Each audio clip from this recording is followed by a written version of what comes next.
বাড়ির পিছনে কবর, আপনার বড় ভাই আপনার ছেলে হাজার লক্ষ মাইল দূরে থাকে। ও বন্ধু, 20,000 টাকা দামের মোবাইল অথবা এর চাইতে কম দামের মোবাইল অথবা 1,000 টাকা মূল্যের বাটনওয়ালা সেট দিয়েও কিন্তু বিদেশের খোঁজ খবর নিয়ে যায়। বাবা, কোনদিন বাড়ির পাশেই বাড়ির পিছনে কবর, ওই কবরে যে আপনার বাবা আজ থেকে দীর্ঘদিন পূর্বে ইন্তেকাল হয়ে গেছে, চলে গেছে, ওই বাবার খোঁজ আজ পর্যন্ত নিতে পারছেন কিনা? পারছেন? এটা থেকে কাছাকাছি, ঘরের পিছনে, ওটা তো 1000 মাইল দূরে, ওটা একটা জগৎ। বিদেশে হইলেও লক্ষ হাজার মাইল দূরে হলেও সেটা দুনিয়ার জগৎ। দুনিয়ার যে প্রান্তে আপনার ছেলে থাক না কেন, মোবাইলের মাধ্যমে খোঁজ নেওয়া যায়। ও বাবা, কবরের পিছনে, বাড়ির পিছনে যে কবর, ওটা ভিন্ন একটা জগৎ। মোবাইলের নেটওয়ার্ক সেই পর্যন্ত পৌঁছে না। বাড়ির পাশেই কবর, অনেকের ছেলে চলে গেছে, অনেকের বাবা চলে গেছে, দাদা চলে গেছে, মা চলে গেছে। এই কবরের পাশে যে বাড়ির পাশে কবর, কোনো খোঁজ খবর নেওয়া যায় না কি ভাইরা? নেওয়া যায়? ও বন্ধুরা আমার, সময় কতটা হলো ওদিকে খেয়াল করেন না। দুটা পায়ে হাত রেখে বলি, যুবক, আমিও তো তোমাদের মতন একজন যুবক। তোমারও যা করতে মনে চায়, আমারও কিন্তু তা করতে মনে চায়, কিন্তু বড় ভয় রে যুবক। ওই যে বাড়ির পাশে কবর, আমি আজকে এখানে এসেছি, যদি কোনো বিপদের মধ্যে পড়ি সবাই আমাকে উদ্ধার করার জন্য চেষ্টা করবেন না? বাবা গো, আমি যদি মারা যাই, ইন্তেকাল করি, ওই কবরে দাফন করে দেওয়া হলো। কবরে আমি কষ্টে আছি না সুখে আছি? কবরে যদি আমি মুসিবতের মধ্যে থাকি, আমাকে কে উদ্ধার করতে আসবে না? আমার ব্যবস্থা আমারই করতে হবে। আল্লাহর পয়গম্বর হাদিসে বলেন, কবরে দাফন করা ব্যক্তি কেমন? কাল গরিকি ফিল বাহার। কবরের মধ্যে যাকে দাফন করে দেওয়া হলো, সে ব্যক্তি কেমন অসহায়ের মধ্যে পড়ে যায়। কবরে যাকে দাফন করা হলো, সে এমন মুসিবতের মধ্যে পড়ে যায় যেমন সামুদ্রিক ঝড় শুরু হয়ে গেছে। সামুদ্রিক ঝড়ের তুফানে পড়ে, সামুদ্রিক ঝড়ের কবলে পড়ে তরঙ্গমালা, উত্তাল তরঙ্গমালা ঢেউগুলো ধেয়ে আসতেছে। ওই অবস্থায় বাবা একটা জাহাজ ডুবে গেছে, সবাই মারা গেছে। আমি রব্বুল আলামিন তোমাদেরকে আমার পক্ষ থেকে যে সকল নিয়ামত রাজি দান করেছি,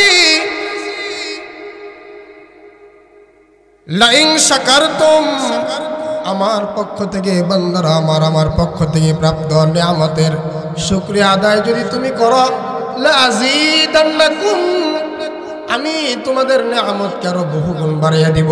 সুবহানাল্লাহ। ওয়ালা ইন কাফারতুম, আর যদি আমার পক্ষ থেকে প্রাপ্ত নিয়ামতের শুকরিয়া আদায় না করো, না শুকরিয়া করো, কুফরি করো, তাহলে জেনে নাও, তাহলে বুঝে নাও, ইন্না আযাবি লাশাদীদ, তাহলে আমি মালিকের শাস্তি কিন্তু বড় কঠিন। আল্লাহ তাআলা ধরেন না, আল্লাহ তাআলা ছাড় দেন কিন্তু ছেড়ে দেন না। কথা বলেন ঠিক কিনা?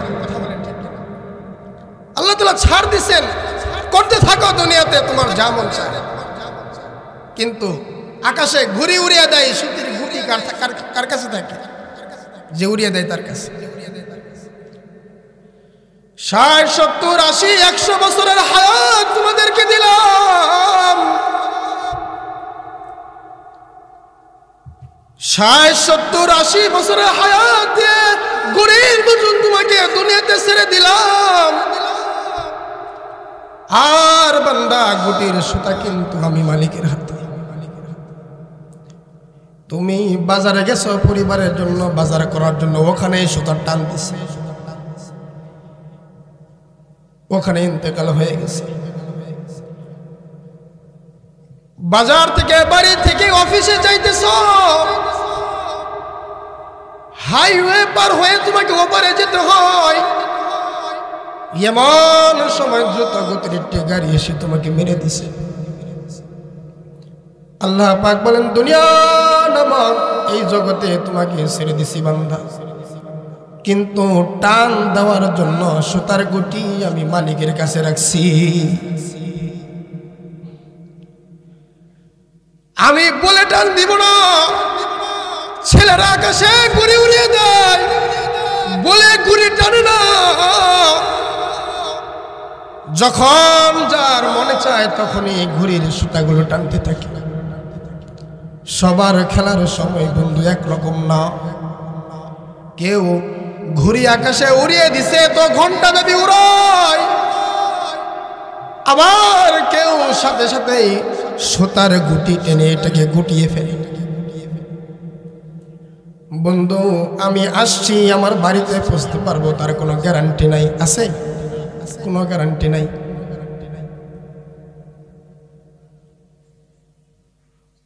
আমি এদেশ থেকে বিদেশে পাড়ি জমাই, আমার ভিসার মেয়াদ হলো 5 বছর।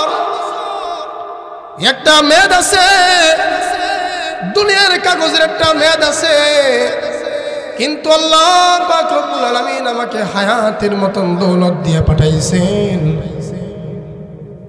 আমাকে হায়াত দিছেন, কিন্তু কতটুকুন হায়াত আমার জানা নাই। আছে?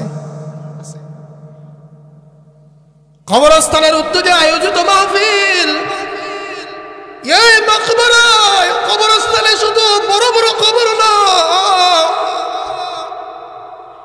কবরস্থানে যে দেখবেন সেখানে ছোট ছোট কিছু কবর। এই কবরগুলো আমাদেরকে কবরের দিকে ডাকে আর বলতে থাকে, ও দুনিয়ার মানুষ, মনে করতেছ সবে তোমার বয়স হলো 15, এখনো দুনিয়ার অনেক জীবন বাকি। তোমার বয়স 15 কি 20 কি 25 কি 30, তুমি মনে করতেছো আমি তো 100 বছর বাঁচবো। গড় হায়াত যদি 100 বছর হিসাব করা হয়, যদি বয়স 20 হয় তাহলে 80 বছর পরে আছে, আর যদি 30 বছর হয় তাহলে 70 বছর পরে আছে। এমন ধারণা করে যদি আমরা বসে থাকি, এটা বড় নেহায়েত ভুল হবে। কথা বলেন ঠিক কিনা? কবরস্থানে সব কবরের সাইজ কিন্তু বন্ধু একরকম না। একরকম দুনিয়াতে আসে, আসার পরে এমন বাচ্চার মরণ হয়, দুনিয়ার কোনো খাবার তার হলকে দিতে পারে না, মায়ের স্তনের দুধটাও মুখে দিতে পারে না। আল্লাহ পাকের কারিশমা কি পরিমাণ, আল্লাহ পাকের সুতা টান দেওয়ার নিজাম কেমন। অনেক মা আর বোন আছে বাচ্চা প্রসব করতে মারা যায়, বাচ্চা প্রসব করতে যে মারা যায়, বাচ্চা জন্ম দিতে যে মারা যায়। ওটিতে চলে, অপারেশন থিয়েটারে চলে যায়, সবার কাছ থেকে কাঁদো কাঁদো মন নিয়ে চোখ ভরা পানি নিয়ে বিদায় দেয়। মা স্বামীর কাছ থেকে বিদায় নেয়, বাবা মার কাছ থেকে বিদায় নেয়। কারণ হলো অপারেশন থিয়েটার থেকে অনেকেই সুস্থ অবস্থায় ফিরে আসে, আবার অপারেশন থিয়েটারে অনেকেই জিন্দা যায়, মৃত হয়ে ফিরে আসে। না জানি সেখান থেকে দুনিয়ার থেকে বিদায় নিতে হয়, না জানি অপারেশন থিয়েটারের বেডের মধ্যে আজরাইলের চেহারা দেখতে হয়। চোখ বড় পানি নিয়ে, বুক ফোটার দরাদ নিয়ে মা সবার কাছ থেকে বিদায় নিয়ে চলে যায়। অনেক সময় অনেক ঘটনা আসে, এমন বাচ্চা জীবিত আছে, মা মারা গেছে, এমন হয় কিনা? হয় কিনা? আল্লাহর পয়গম্বর বলেন, ও আমার মায়েরা মেয়েরা, বাচ্চা প্রসব করতে যে যদি কারো ইন্তেকাল হয়, এটা সাধারণ কোনো মরণ না। আল্লাহ পাক রব্বে কারীম এই মরণটাকে শাহাদাত ঘোষণা করছে। কোন মা আর বোন যদি বাচ্চা প্রসব করতে যে মারা যায়, আল্লাহ পাক রব্বুল আলামিন তাকে শাহাদাত বা শহীদ হিসেবে গ্রহণ করে নেন। সুবহানাল্লাহ। তার মানে কবরও আমাদেরকে শিক্ষা দেয়, কিন্তু আমরা শিক্ষা নেই না, আমরা বুঝি না, আমরা নাদান, কমবখ্ত, নালায়েক। দুনিয়ার মায়াজালের মধ্যে এমন ভাবে আবদ্ধ হয়ে গেছি, মরণ দেখলেও কবরের কথা স্মরণ হয় না। কথা বলেন ঠিক কিনা?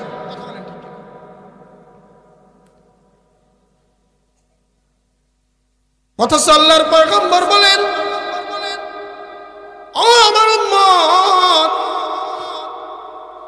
কবরস্থানে বেশি বেশি যাতায়াত করিও। কারণ হলো, কবর দেখলে তোমার কবরের কথা মনে হবে, কবর দেখলে তোমার আখিরাতের কথা মনে হবে। হায়রে, এই যে কবর, আমার দাদা শুয়ে আছে, এই কবরে কিছুদিন পরে আমাকেও শুইতে হবে। কবরের পাশে বারবার যাবে।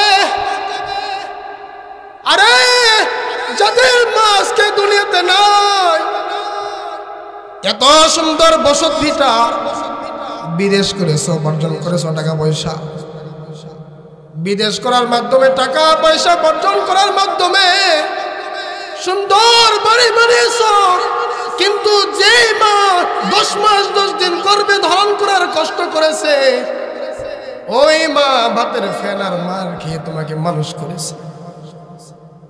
বাবা, একটু গভীরভাবে চিন্তা করেন আর মনটাকে খেয়াল করেন, মনটাকে বুঝান। যাদের মা আজকে দুনিয়াতে নাই, আরামের বিছানায় ঘুমান, কিন্তু আপনার মার বিষয়টা খেয়াল করেন, কোনোদিন গরম বিছানা পাই নাই। সুস্বাদু আর আমিষ জাতীয় খাবার খান, আপনার মা কোনোদিন সুস্বাদু খাবার খেতে পারে নাই। কত কষ্ট করে শুধু মা সন্তানদেরকে মানুষের মতন মানুষ করেছে। আজকে টাকা হয়েছে, পয়সা হয়েছে, সুন্দর বাড়ি হয়েছে, কিন্তু যাদের উসিলায় এত কিছু, তারা কিন্তু কবরে। ঠিক কিনা? দাদা চলে গেছে, পূর্বপুরুষ চলে গেছে, অনেকের বাবাও চলে গেছে। তার মানে হলো, আমার দাদাও চলে গেছে, বাবাও চলে গেছে। দুনিয়ার নিয়মে যদি হিসাব করি, তাহলে এর পরের সিরিয়ালটাই বন্ধু আমার, এরপরে আমার যে কোনো সময় ডাক আসতে পারে। কথা বলেন ঠিক কিনা? বাজারে আসি, বাজার করেছি, এমন সময় আজরাইল এসে যদি বলে, আল্লাহ পাক পাঠিয়েছে, আমার সাথে যেতে হবে, আমি যদি বলি, ভাই তোমার কাছে একটু অনুরোধ, বাজার করেছি সন্তানদের জন্য, এই তো বাজারের পিছনে আমার বাড়ি, বাজারগুলা বাড়িতে পৌঁছে দিয়ে আসে, এতটুকু সুযোগ আমাকে দাও। আজরাইল বলবে, না না, এতটুকু সুযোগ দেওয়ার অথরিটি আর সুযোগ আর শক্তি আমাকে আল্লাহ পাক দেন নাই, এতটুকু সময় দেওয়া হবে না। অনেক ঘটনা আছে, খাবারের লোকমা মুখে তুলে নিয়েছে, গিলে নাই, হয়তো বাচ্চা বাইতেছে, এই অবস্থা ইন্তেকাল হয়ে গেছে। হয় কিনা? পানি খেতে বসেছে, পিয়ালার মধ্যে পানি নিয়ে মুখে তুলে নিয়েছে, গলার মধ্যে আটকে গেছে। আল্লাহর বান্দা দুনিয়া থেকে বিদায় নিয়ে চলে গেছে। ওই এক ঢোক পানি খাওয়ার বন্ধু সময় হয় নাই। আজকে কবরস্থানের উদ্যোগে আয়োজিত মাহফিল, বন্ধু এ কথা আমাদেরকে স্মরণ করিয়ে দেয়, এই কবরকে ভুলে থাকলে চলবে না। কবরকে ভুলে থাকলে হবে? এক লোক মারা গেলে তখন কবরস্থানে আসি, এরপরে আসার খেয়াল করি না। কবরস্থানকে, কবরকে যদি কেউ ভুলে থাকে, এর মতন নির্বুদ্ধিতা আর বোকামি ছাড়া অন্য কিছু হতে পারে না। কথা বলেন ঠিক কিনা? এই জন্য আল্লাহ তাআলা আমাদেরকে হায়াতে রাখছে। হায়াত, সময়, এটা মূল্যবান সম্পদ। কথা বলেন ঠিক কিনা? তো হায়াত এটা আল্লাহ পাকের পক্ষ থেকে আমাদের জন্য বড় এক নিয়ামত। সময় আল্লাহ পাকের পক্ষ থেকে বড় নিয়ামত। অল্প সময় কিছু কথা হবে, আপনারা মনোযোগ সহকারে শুনবেন তো ইনশাআল্লাহ? সবাই শুনবেন তো ইনশাআল্লাহ? আল্লাহ তাআলা সবাইকে মনোযোগ সহকারে আমলের নিয়তে শোনার তৌফিক দান করেন। জোরে বলি আমিন। আরো জোরে বলি আমিন। আল্লাহর পয়গম্বর হযরতে মূসা আলাইহিস সালাম আল্লাহর সাথে কথা বলার জন্য তুর পাহাড়ে যাইতেছেন।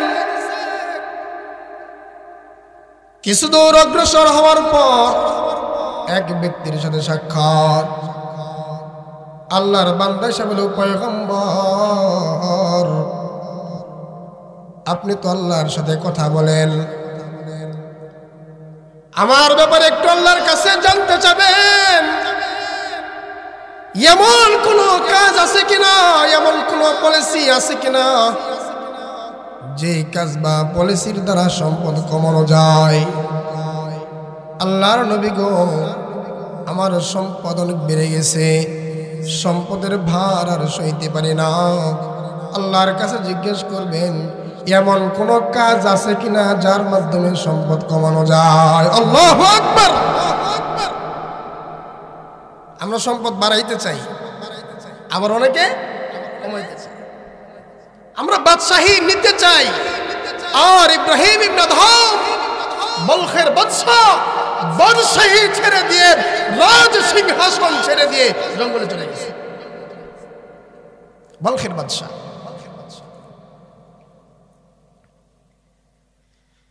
দীর্ঘদিন পরে রাজপ্রাসাদের এক ব্যক্তির সাথে সাক্ষাৎ। দেখে জঙ্গলের মধ্যে মুসল্লা বিছিয়ে আল্লাহর বান্দা ইব্রাহিম ইবনে আদহাম জিকির করে, আল্লাহ আল্লাহ আল্লাহ আল্লাহর জিকির করে। বলখের বাদশাহ ইব্রাহিম ইবনে আদহামকে রাজপ্রাসাদের লোক জিজ্ঞেস করে, ও বলখের বাদশাহ, রাজ সিংহাসন ছেড়ে দিয়ে জঙ্গলের মধ্যে সে কি পাইলেন? খুব মনোযোগ সহকারে শুনবেন। বলখের বাদশাহ ইব্রাহিম ইবনে আদহাম বলে, কি পাইছি তুমি দেখবা। বলে, যখন রাজপ্রাসাদে ছিলাম, রাজ সিংহাসনে ছিলাম, তখন আমি বাদশার ফরমানগুলো শুধু মানুষ মানত, কিন্তু দুনিয়ার রাজত্ব ছেড়ে দিয়ে এমন মালিককে ধরেছি, এখন আমার ফরমান শুধু মানুষ শুনে না, হাইওয়ান মাখলুকাত আমার ফরমান শুনে। আল্লাহু আকবার। আগে তো আমার রাজত্ব চলতো শুধু বলখের মানুষের উপর, আর এখন হাইওয়ান মাখলুক আমার সেবা করে। সুবহানাল্লাহি ওয়া বিহামদিহি। বলে, প্রমাণ কি? প্রমাণ কি? প্রমাণ দেখান।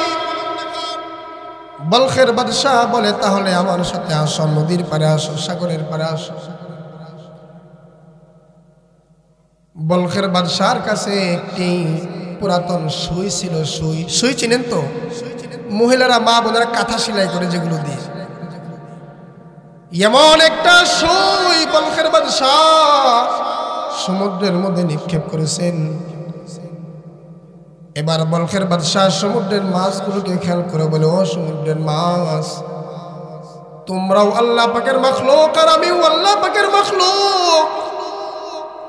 আল্লাহ পাকের পক্ষ থেকে অনুমতি নিয়ে তোমাদের কাছে ফরমান জারি করতে চাই।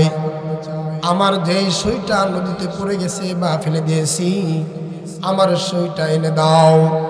ইতিহাসের মধ্যে লেখা হয়, সমুদ্রের মাছগুলা কারাকারি করতে আর পারাপারি করতে করতে সমুদ্রের গভীর থেকে স্বর্ণের সুই এনে বলখের বাদশার সামনে হাজির করেছে।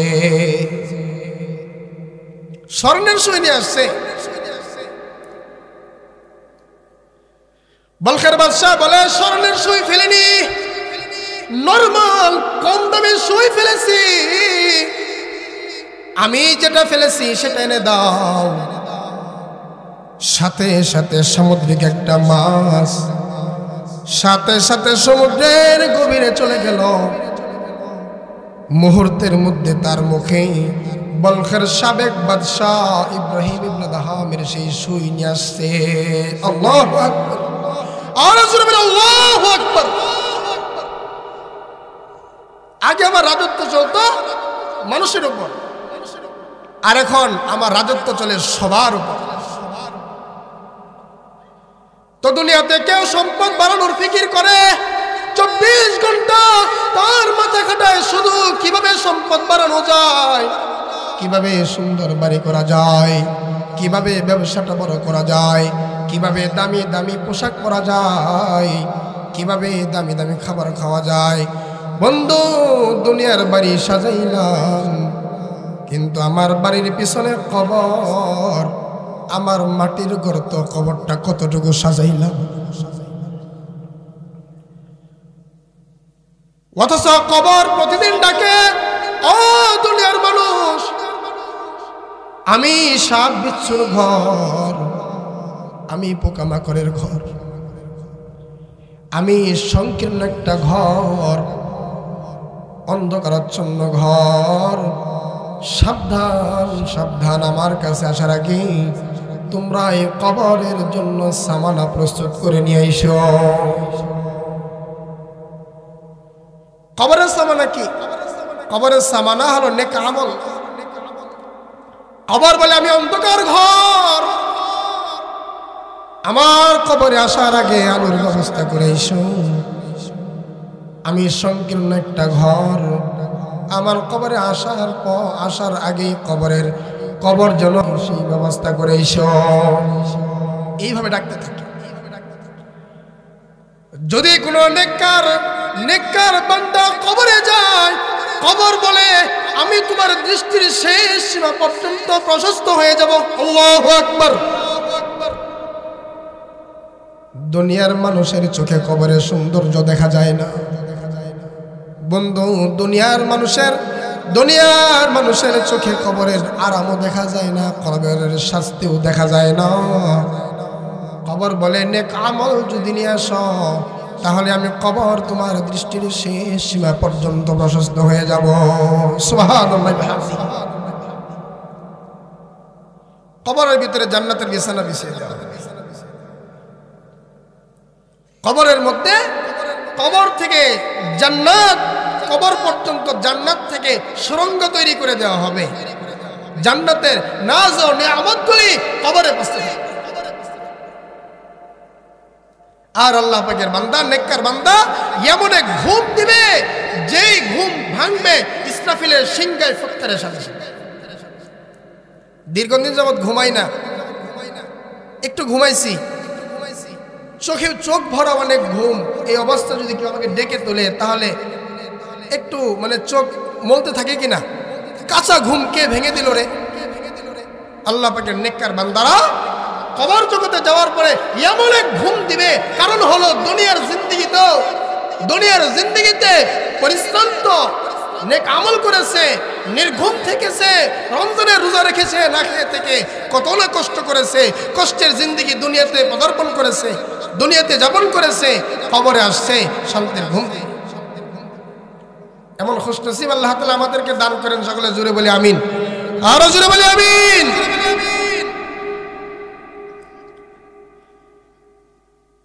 তো বলতেছিলাম, দুনিয়াতে কেউ সম্পদ বাড়াইতে চায়, আবার কেউ সম্পদ কমাইতে চায়। আল্লাহর পয়গম্বর মুসা আলাইহিস সালামকে বলে, ও আল্লাহর পয়গম্বর, আল্লাহর কাছে জিজ্ঞেস করবেন কিভাবে আমার সম্পদ কমবে। বলে ঠিক আছে। আরো কিছু দূর পথ অতিক্রম করার পর আরেক ব্যক্তির সাথে সাক্ষাৎ। জীর্ণ শীর্ণ পোশাক পরা, তার গায়ে পায়ের মধ্যে, চেহারার মধ্যে দারিদ্রতার ছাপ।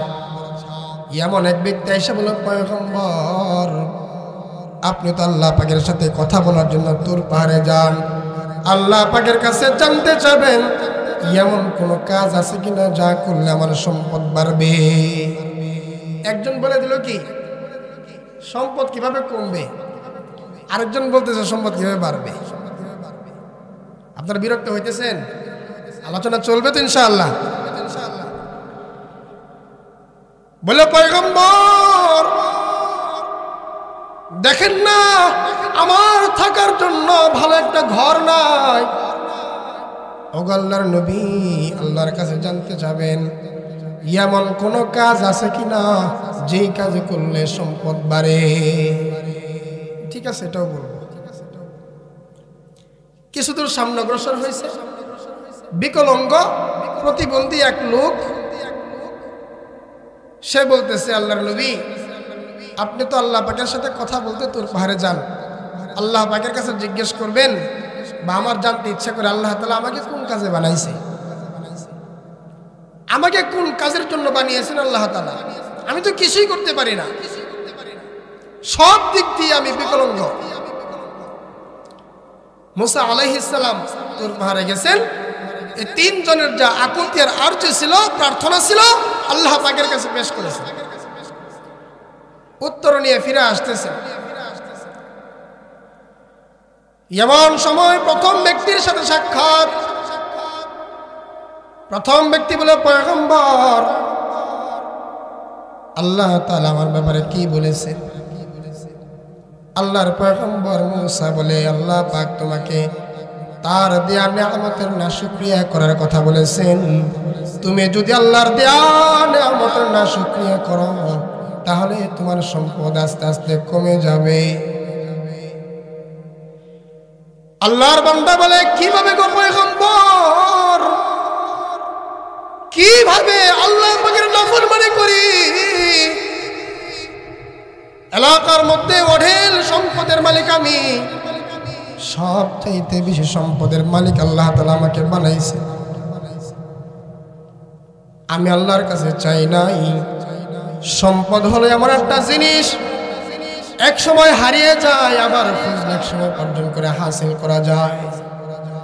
ও পয়গম্বর আল্লাহ তো আমাকে এমন এমন নিয়ামত দান করেছেন যেগুলো একটি ছাড়া দ্বিতীয়টি দুনিয়াতে নাই। দুনিয়ার সম্পদ যদি এক সময় বিলীন হয়ে যায়, আবার পরিশ্রম করলে সম্পদ উপার্জন করা যায়। কথা বলেন ঠিক কিনা? আল্লাহ পাক আমাকে দুটি চোখ দান করেছেন, আমার জন্য দুনিয়ার হায়াতে জিন্দেগিতে এক জোড়া চোখই বাজেট এর চাইতে বেশি নাই।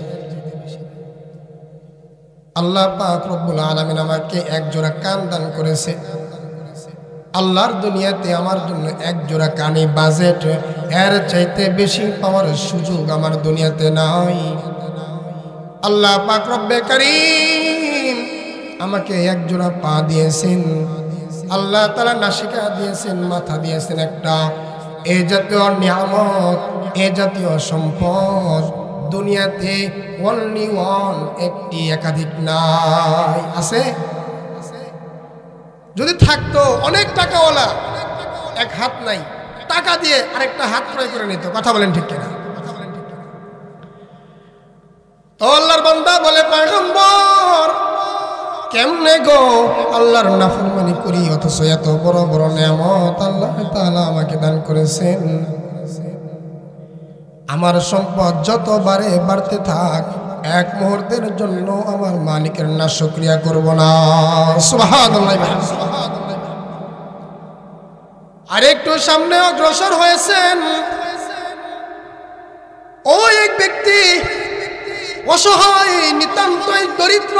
সে বলে পয়গম্বর আল্লাহ তাআলা আমার ব্যাপারে কি বলেছে?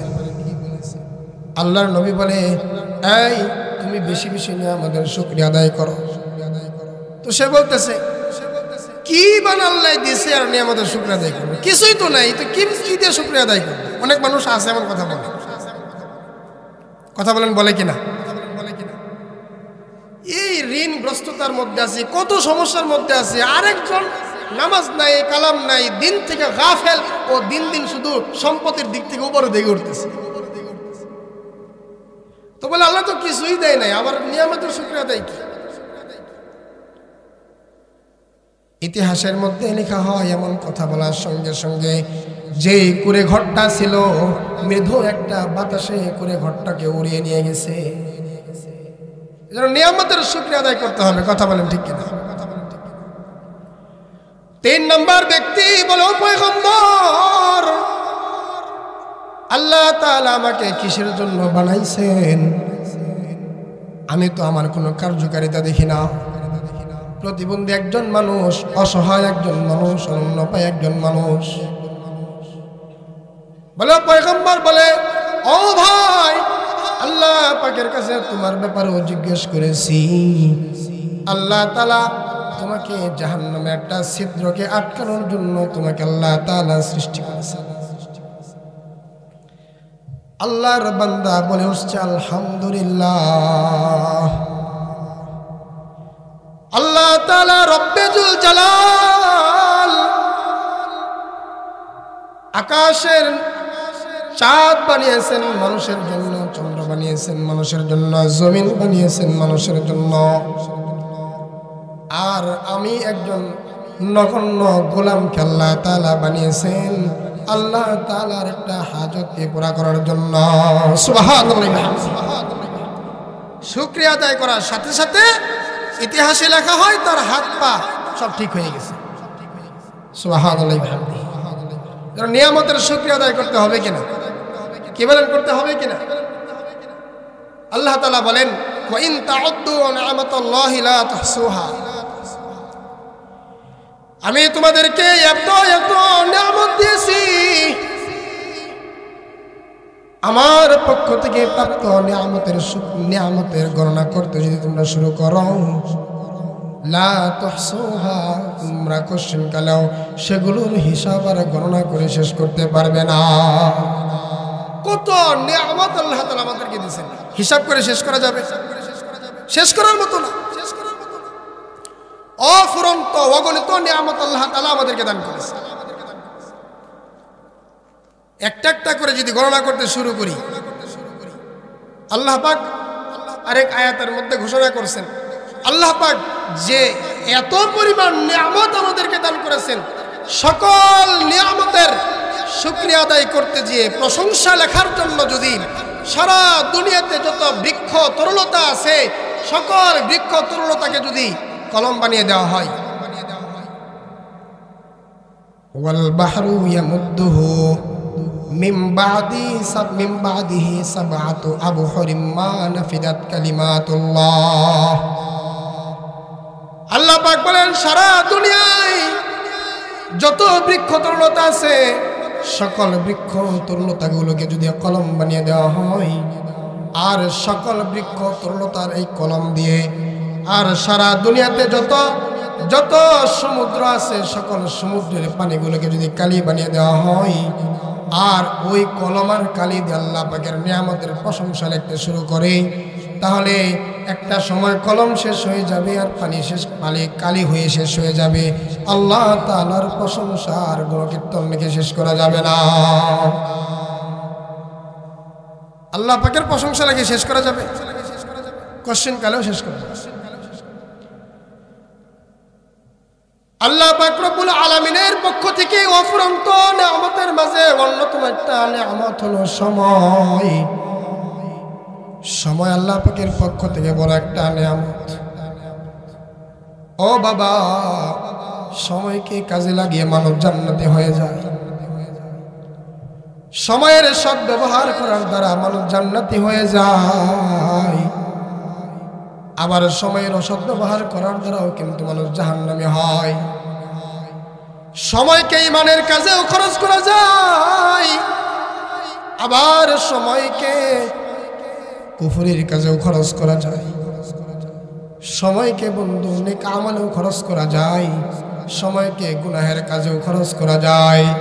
কিন্তু বন্ধু, যারা বুদ্ধিমান, সময়কে যদি কেউ নেক আমলে খরচ করে, ঈমানের কাজে খরচ করে, তাহলে সময়ের সৎ ব্যবহার করার কারণে এ সময় থেকে জান্নাত পর্যন্ত পৌঁছে দিবে। সুবহানাল্লাহ। এর সময়ের সৎ ব্যবহার করতে হবে। বিস্তারিত আলোচনা করার সময় হবে না। আপনাদের সম্মুখে একটি হাদিসে আল্লাহ রাসূল সাল্লাল্লাহু আলাইহি ওয়াসাল্লামের পবিত্র জবান মুবারকের অসংখ্য গণিত হাদিস থেকে একটি হাদিস আপনাদের সম্মুখে পাঠ করেছি, তার একটা অংশ নিয়ে আলোচনা করব ইনশাআল্লাহ। আল্লাহ রাসূল বলেন, ইগতানিম খামসান ক্বাবলা খামসিন, পাঁচটা জিনিসকে তুমি মূল্যায়ন করো পাঁচ জিনিসের আগে। কয়টা জিনিস? কয়টা? শাবাবাকা ক্বাবলা হারামিক, ও যুবক তুমি তোমার যৌবনকালটাকে মূল্যায়ন করো বার্ধক্য আসার পূর্বে। যৌবনকালটাকে মূল্যায়ন করো তোমার যৌবন হারানোর পূর্বে। ওয়াসিহাতাকা ক্বাবলা সাকামিক, তুমি তোমার সুস্থতাটাকে মূল্যায়ন করো অসুস্থ হবার পূর্বে। ওয়াগিনাআকা ক্বাবলা ফাকরিক, তুমি তোমার সচ্ছলতার জিন্দেগিটাকে মূল্যায়ন করো অসচ্ছল হবার পূর্বে। তুমি তোমার ধনীর সময়টাকে মূল্যায়ন করো গরিব হওয়ার আগে। ওয়া ফারাগকা ক্বাবলা শুগলিক, তুমি তোমার অবসর সময়টাকে মূল্যায়ন করো ব্যস্ত হবার পূর্বে। ওয়া হায়াতাকা ক্বাবলা মাউতিক, তুমি তোমার হায়াতটাকে মূল্যায়ন করো মৃত্যুর পূর্বে। হায়াতের মূল্যায়ন করতে হবে। মরে গেলে এইটার আফসোস করে শেষ করা যাবে না। দুনিয়ার ক্ষেত্রে কোনো জিনিসের যদি কমতি থাকে, আফসোস করার পরেও যেই বিষয়ের আফসোস হয় এটা অর্জন করা সম্ভব হয়। কথা বলেন ঠিক কিনা? কিন্তু পরকালীন জগতের আরাম আয়েশ যদি কম হয়, ওই জগতে নেক আমলের আফসোস যদি চলে আসে, ওই আফসোস করে এর কোনো সুরাহা করা যায় না। কি বলেন, করা যাবে? করা যাবে না। এই জন্য বন্ধু, সময়টা বড় নিয়ামত। সময় প্রত্যেকটা মুমিন মুত্তাকি মুসলমানের জন্য বড় নিয়ামত। এই জন্য সময়ের সদ্ব্যবহার করা চাই। সময়ের অসৎ ব্যবহার যারা করেছে তাদের নামে জাহান্নাম লেখা হয়েছে, আর সময়ের সদ্ব্যবহার যারা করেছে তাদের নামে জান্নাত লেখা হয়েছে। যেন সময়ের সদ্ব্যবহার করতে হবে, সময়কে কাজে লাগাতে হবে। যদি সময়কে কাজে না লাগাই, খবর তো প্রতিদিন রাখি। আমি সাপ বিচ্ছুর ঘর, পোকামাকড়ের ঘর, সময়টাকে কাজে লাগাও। এখনো হায়াত আছে, এখনো শেষ হয়ে যায় নাই। কত গুনাহ করেছ, তোমার গুনাহ যতই হোক না কেন, এর চাইতে আল্লাহ পাক রব্বুল জালালের দয়া অনেক বেশি। সুবহানাল্লাহ।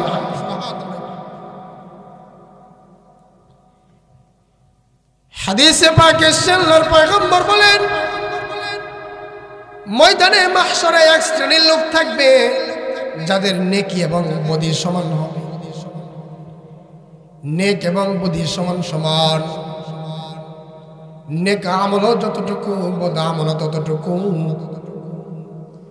তারা ইল্লিয়িনে থাকবে, জান্নাতেও থাকবে না, জাহান্নামেও থাকবে না, দুটার মাঝামাঝি জায়গায় থাকবে। জান্নাতের কিছু নাজ ও নিয়ামত কিছু আজ করতে পারবে, পাবে।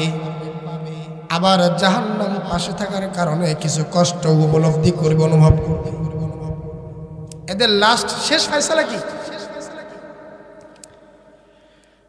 আল্লাহ পাক বলে দিয়েছেন, বান্দার গুনাহ যত পরিমাণে হোক না কেন, আল্লাহ পাকের দয়া তার চাইতে বেশি। আল্লাহু আকবার। নেক সমান, নেক আর বদি সমান সমান। বদিও যেই পরিমাণ, নেকও সেই পরিমাণ। আল্লাহ পাকের রহমত আর দয়া নেক আমলের উপর ঝুঁকে বসবে।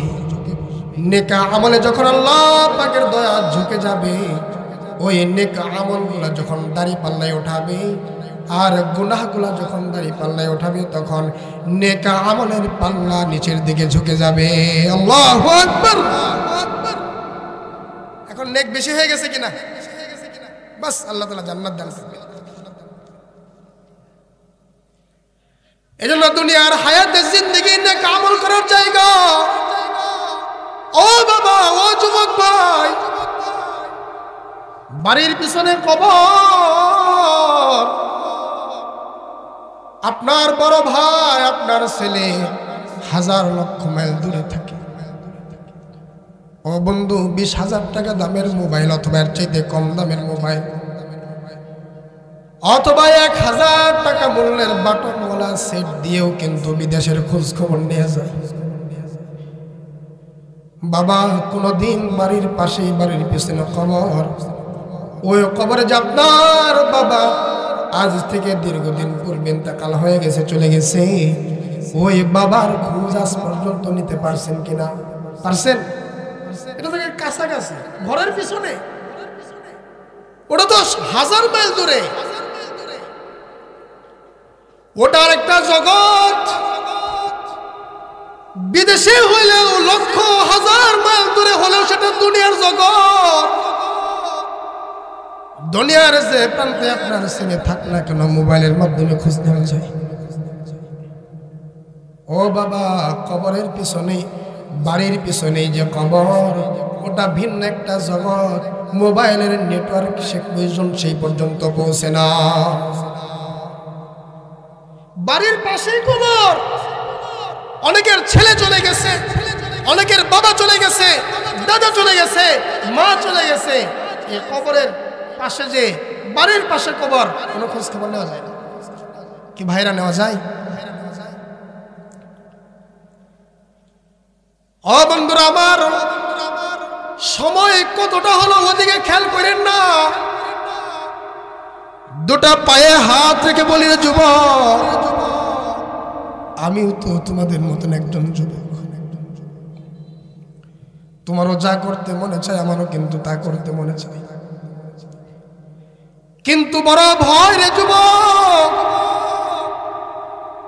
ওই যে বাড়ির পাশের কবর, আমি আজকে এখানে এসেছি, যদি কোনো বিপদের মধ্যে পড়ি, সবাই আমাকে উদ্ধার করার জন্য চেষ্টা করবেন না? বাবা গো, আমি যদি মারা যাই, ইন্তেকাল করি, ওই কবরে দাফন করে দেওয়া হলো। কবরে আমি কষ্টে আছি না সুখে আছি?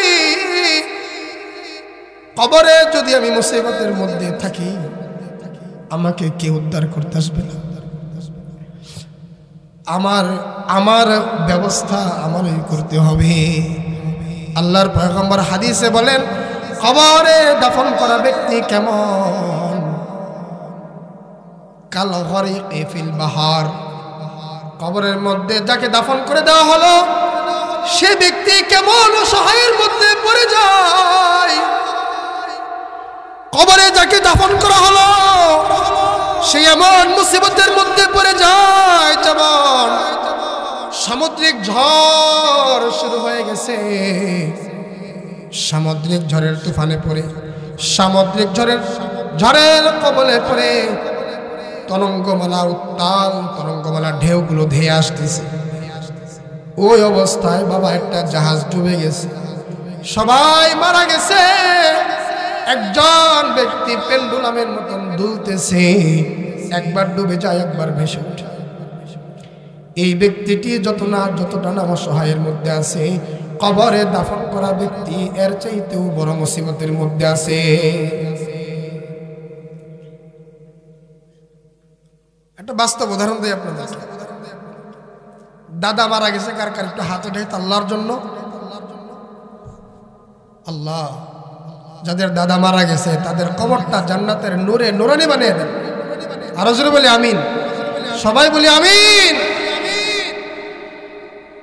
আপনি যখন পূর্বপুরুষদের কথা মনে হয়, আপনার এই মনে করার ধারাটা কোন পর্যন্ত যায়? যাদের বাবা চলে গেছে, আরে আমার বাবা ছিল। যাদের বাবা চলে গেছে, বাবার কথা মনে করে একটু দোয়া করে, একটু দোয়ার ব্যবস্থা করে, কোরআন খতমের ব্যবস্থা করে। যদি একটু বেশি চিন্তা ফিকির খাটাই তো দাদার কথা মনে পড়ে। কখনো কি আপনার সেই বড় আব্বা বলে আমাদের ভাষায়, মানে দাদার বাবা অথবা দাদার দাদাজি, আপনি কখনো তাদের নাম ধরে দোয়া করছেন? আমি করি নাই। আমি বড় জোর আমার বাবার জন্য দোয়া করি। আমার বাবা হায়াতে আছে, আপনাদের কাছে দোয়া আছে আল্লাহ তাআলা হায়াতে বরকত দান করেন।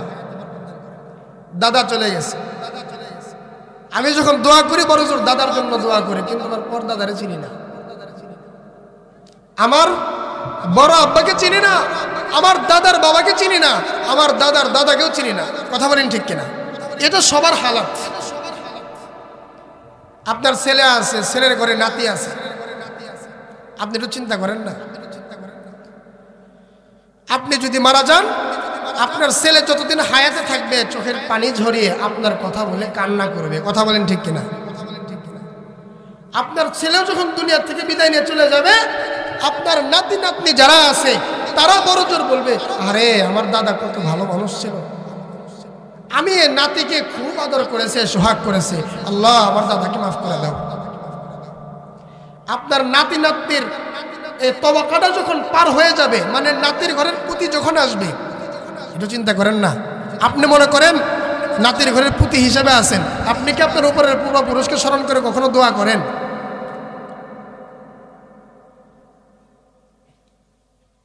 ঠিক আমি যেই পরিমাণ করি, আমি বড়জোর আমার বাবার নাম ধরে দোয়া করি।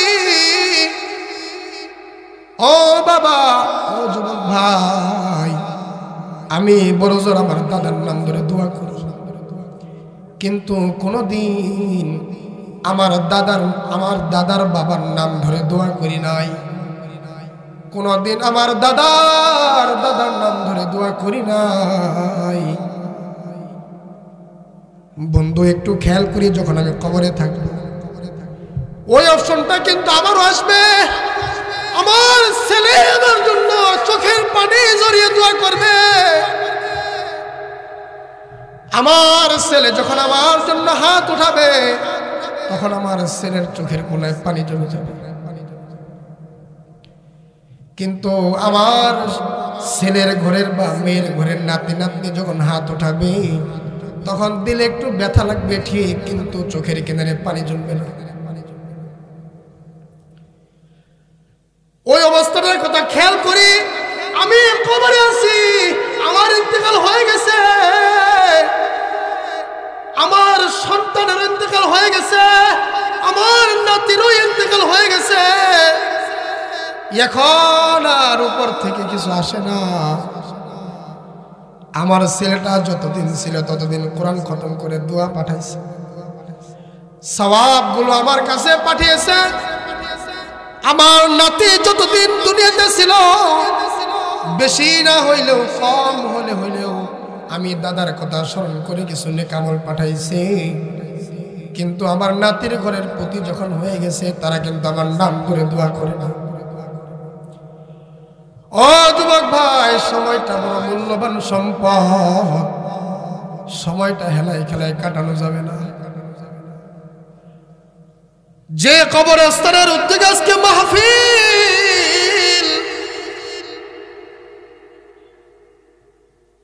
আমার জানা এমনটাও হতে পারে, শুনেছি কয়েক বছর আপনাদের মাহফিল বন্ধ ছিল। একটু স্মরণ করে, সর্বশেষ যেই বছর মাহফিল হয়েছিল, হতে পারে এমনও একজন ব্যক্তি এই প্যান্ডেলের মধ্যে ছিল, আজকে কবরে আছে। আজকে কবরে আছে। এবছর মাহফিলে প্যান্ডেলের সামি এখানে বসে বসে উলামায়ে কেরামের জবান থেকে কোরআন সুন্নাহর আলোকে কথা শুনছি। ও বাবা, ও যুবক ভাই, এমনটাও তো হতে পারে আগামী বছর আমার দেহটা কবরে থাকবে। ও বাবা, কবরে যাওয়ার আগে কবরের সামানা তৈরি কর। আল্লাহর পয়গম্বর বলেন, ও সাহাবীরা, কবর বড় ভয়ানক জগৎ রে বাবা, কবর বড় ভয়ানক জায়গা। জান্নাতের সুসংবাদ পেয়েছেন 10 জন সাহাবী। এক নম্বর আবু বকর, 2 নম্বর উমর, 3 নম্বর আলী, 3 নম্বর উসমান, 4 নম্বর আলী। জলিল কদর সাহাবী। এরপরও উসমান জিন্নুরাইন রাদিয়াল্লাহু তাআলা আনহুর ব্যাপারে বর্ণনা করা হয়, আল্লাহর বান্দা জিন্নুরাইন উসমান জিন্নুরাইন রাদিয়াল্লাহু তাআলা আনহু কবরের পাশে যখন যাইতেন, জারজার করে চোখের পানি ছেড়ে দিয়ে এমন ভাবে কান্না করতেন, চোখের পানিতে ঘন দাড়িগুলো ভিজে যাইত। খলিফাতুল মুসলিমিনকে বলা হয়, ওগো জিন্নুরাইন, এত কেন কাঁদেন? আপনি তো জান্নাতের সুসংবাদ প্রাপ্ত সাহাবী। ওসমান জিন্নুরাইন বলে, দেখো, কবরটা হলো পরকালীন জগতের প্রথম ঘাঁটি। হয়তো আল্লাহ তাআলা আমার কোন আমলে খুশি হয়েছেন, আল্লাহ তাআলা জান্নাতের সুসংবাদ শুনাইছে। আবার যদি কোনো কারণে নারাজ হয়ে যায়, জান্নাতের দফতর থেকে আমি উসমানের নামটাও কাটা যাইতে পারে। এ কবর হলো বড় ভয়ানক জায়গা। কবরের মতন ভয়ানক জায়গা আর কোথাও নাই। আল্লাহর পয়গম্বর বলেন, কবর এই ঘাটি, কবর নামক ঘাটির থেকে যখন মানুষ পার হয়ে যাবে, অন্য সব ঘাটিগুলো আসানের সাথে সে পার হয়ে যাবে। কবর নামক ঘাটিতে যদি কেউ ধরা খেয়ে যায়, তাহলে বড় বড় ঘাটিতেও সে ধরা খেয়ে, অন্য সব ঘাটিতেও সে ধরা খেয়ে যাবে। কবর কবর হলো প্রথম ঘাটি, আলমে বারজাখ। তিনটা আলম, 3টা জগৎ আল্লাহ তাআলা বানিয়েছেন, আলমে দুনিয়া, আলমে আখিরাত। ও বন্ধু, গভীর ভাবে একটু চিন্তা করেন, চোখটা বন্ধ করে। অনেকের কবর সুন্দর হয়ে গেছে, আবার অনেকের কবর জাহান্নামের টুকরা হয়ে গেছে। অনেকের মরণ সুন্দর হয়েছে, তো আরেকজনের মরণ খারাপ হয়ে গেছে। মরণ যদি সুন্দর হয় তো তার জন্য কপাল খুলে যাবে, আর মরণ সুন্দর হবে যদি নেক আমলের পুঁজি থাকে। আল্লাহ পাক আয়াত নাযিল করে জানিয়ে দেন, নেক আমলের পুঁজি যদি থাকে, তাহলে ইন্তেকালের পূর্ব মুহূর্তে আল্লাহ পাক গায়েব থেকে ডাকবেন, ইয়া আইয়াতুহান নাফসুল মুতমাইন্নাহ ইরজিই ইলা রাব্বিকি রাদিয়াতাম মারদিয়াহ। ওহে নফসে মুতমাইন্না, ও নফসে মুতমাইন্না। নফসে মুতমাইন্না কাকে বলে? একেবারে সাবলীল ভাবে যদি বলি, নফসে মুতমাইন্না হলো যেই নফস শয়তানের কুমন্ত্রণায় পড়ে গুনাহ করে নেই, আল্লাহ তাআলাকে না দেখে, আল্লাহকে ভুলে থাকে নাই, গুনাহের পরিবেশে যায় নাই। যুবক হইলেও কলিজার মধ্যে জাহান্নামের ভয়, যুবকের কলিজায় জাহান্নামের ভয়, যুবতীর কলিজায় জাহান্নামের ভয়। যুবকের কলিজায় জাহান্নামের ভয় থাকার কারণে যুবক গুনাহ করে না। ও যুবক, দাঁড়িয়ে রাখা ওয়াজিব, মুখে দাঁড়িয়ে রাখতে তোমার লজ্জা লাগে?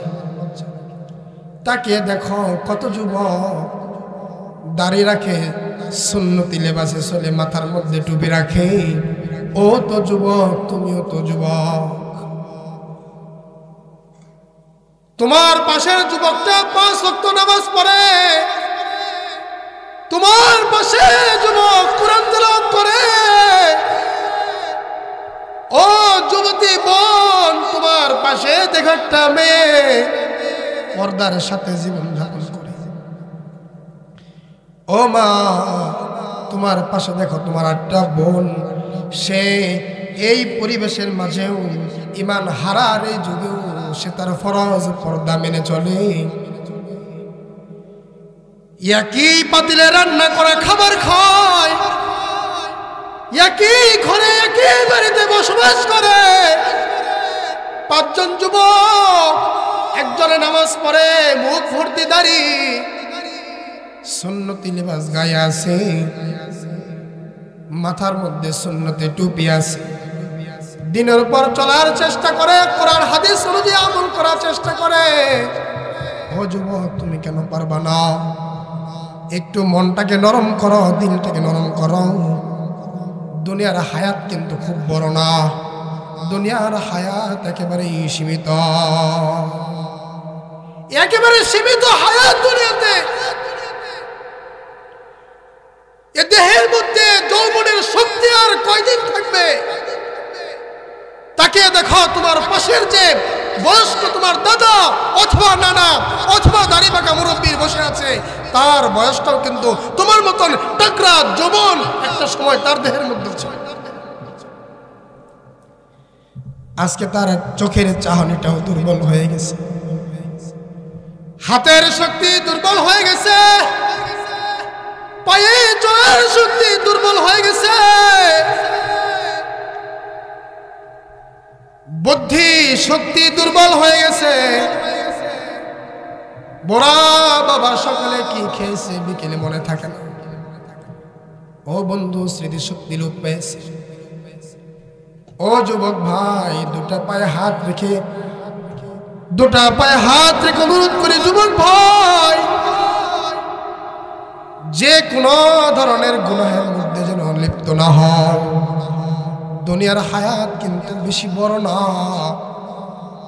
ওয়া হায়াতাকা ক্বাবলা মাউতিকা, আল্লাহর পয়গম্বর বলেন, ও দুনিয়ার উম্মত, দুনিয়ার সীমিত হায়াতটা তুমি আল্লাহর রাহে খরচ করো, দুনিয়ার হায়াতটাকে মূল্যায়ন করো মৃত্যু আসার পূর্বে।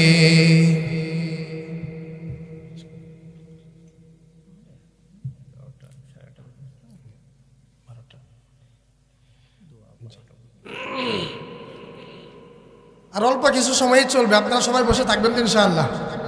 থাকবেন তো ইনশাআল্লাহ? ও যুবক,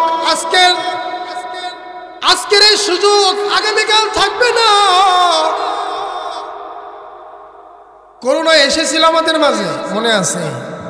করোনার সময়ের কথা মনে আছে? আমার মসজিদের বাস্তব কারগুজারি শুনাই দিয়েছে আপনাদেরকে। করোনাকালীন সময় আমাদের দেশে গভর্নমেন্ট এক আইন জারি করেছিল, জুমার নামাজে ইমাম সাহেব সহ মুয়াজ্জিন সহ 7-8 জন কি 10 জনের মতন জুমার নামাজ আদায় করবে। এর চেয়ে বেশি মানুষ মসজিদে আসতে পারবে না, এটা মনে আছে আপনাদের? আর 5 ওয়াক্ত নামাজের মধ্যে ফাঁকা ফাঁকা করে 4-5 জন আর কি, এর চেয়ে বেশি অ্যালাউ ছিল না।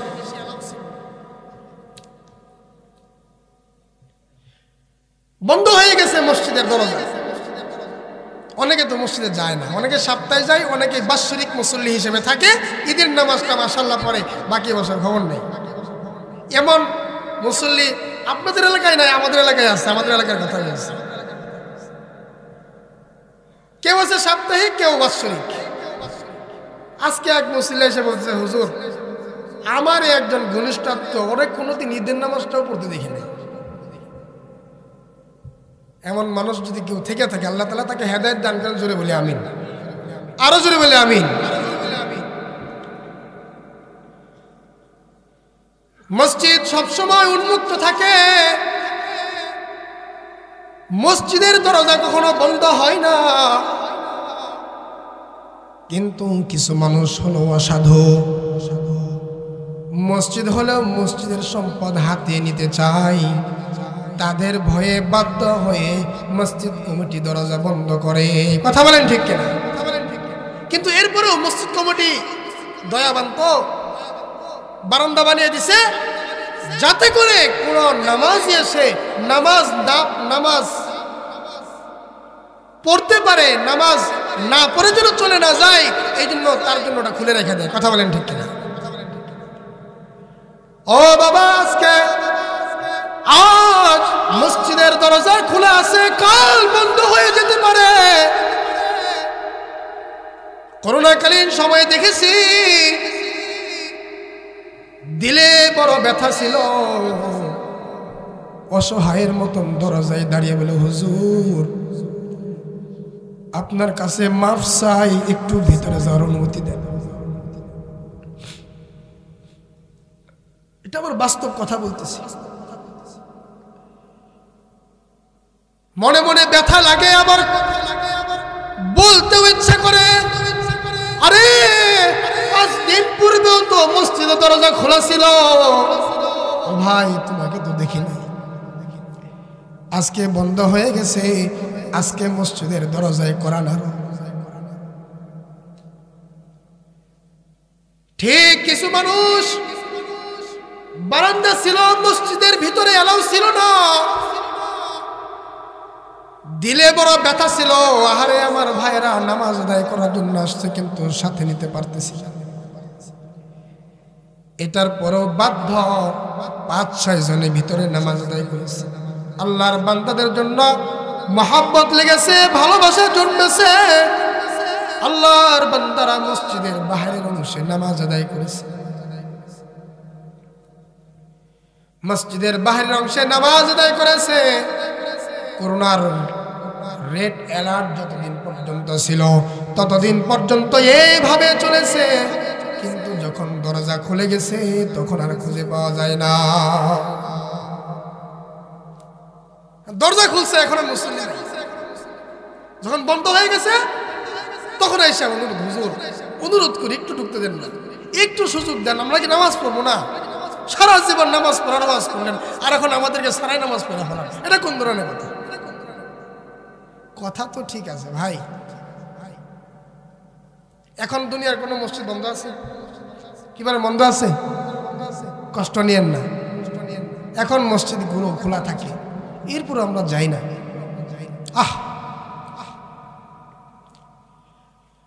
ওই যে মুসা আলাইহিস সালামকে বলতে বলে, পয়গম্বর আল্লাহকে বলবেন এমন কোন পলিসি আছে কিনা যে পলিসি গ্রহণ করলে সম্পদ আমার কমবে। আয়েশা বলে, তুমি নিয়ামতের শুকর আদায় করা ছেড়ে দাও, সম্পদ কমে যাবে। বলে, না না, আল্লাহর কাছে চাই নাই, আল্লাহ এত এত নিয়ামত দান করছেন, কিভাবে গো নিয়ামতের না শুকরিয়া করি? আল্লাহ নিয়ামত দিচ্ছেন, এখন দরজা খোলা আছে,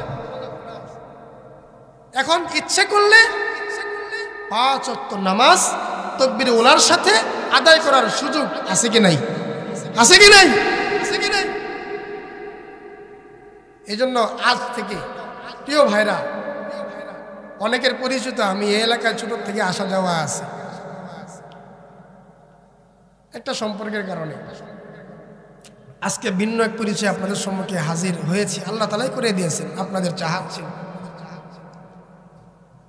এই গভীর রাতে আপনাদের কাছ থেকে ওয়াদা নিতে চাই। সরাসরি ওয়াদা করার পরে যদি না করতে পারে তো ওয়াদার খেলাফি হবে, যেটা হাদিসের ভাষায় মুনাফিকের আলামত, ওটা করাইতে চাই না। ইনশাআল্লাহ আমরা সকলে খালেস দিলে তওবা করি আর স্বচ্ছ ইরাদা করি, আজ থেকে ইনশাআল্লাহ 1 ওয়াক্ত নামাজও কাজা করব না। কি বলেন ইনশাআল্লাহ? আল্লাহ তোমার বান্দাদেরকে কবুল করো, 5 ওয়াক্ত নামাজি হিসেবে কবুল করো। জোরে বলে আমিন, আরো জোরে বলে আমিন। আমার আল্লাহ তাআলা দয়ালু, মেহেরবান, শত খুনের পরেও আল্লাহ মাফ করে। এমন ঘটনা আপনাদের জানা আছে তো? 100টা খুন করছে, 99 খুন করার পরে আল্লাহর বান্দার দিলে আসছে, আরে সারা জীবন কত অপরাধ করলাম, নিরপরাধ মানুষগুলোকে মেরে ফেললাম, আমার তো মরতে হবে। এই পাপের বোঝা নিয়ে যদি আমি কবরে যাই তাহলে আল্লাহ তাআলা তো আমাকে ছাড় দিবেন না। এক ব্যথার পেরেশানি, জ্বলন শুরু হয়ে গেছে। এখন তওবা করতে চাই। মানুষের কাছে জিজ্ঞেস করো, ভাই আমার বুঝাচ্ছে, আমার দিলে ব্যথা লাগছে,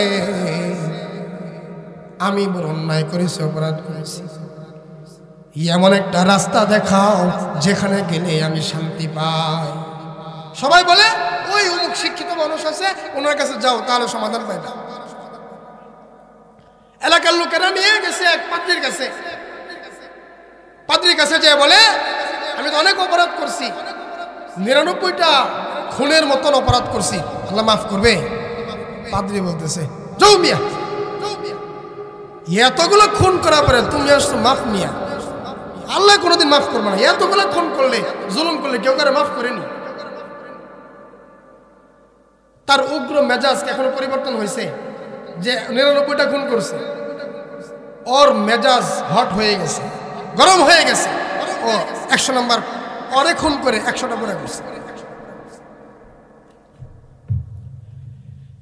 দিলের ভিতরে আগুন জ্বলতেছে, এমন আগুন দিলের ভিতরে জ্বলে গেছে, এটা দুনিয়ার ঘর বাড়ি জ্বালিয়ে দেওয়ার আগুন না।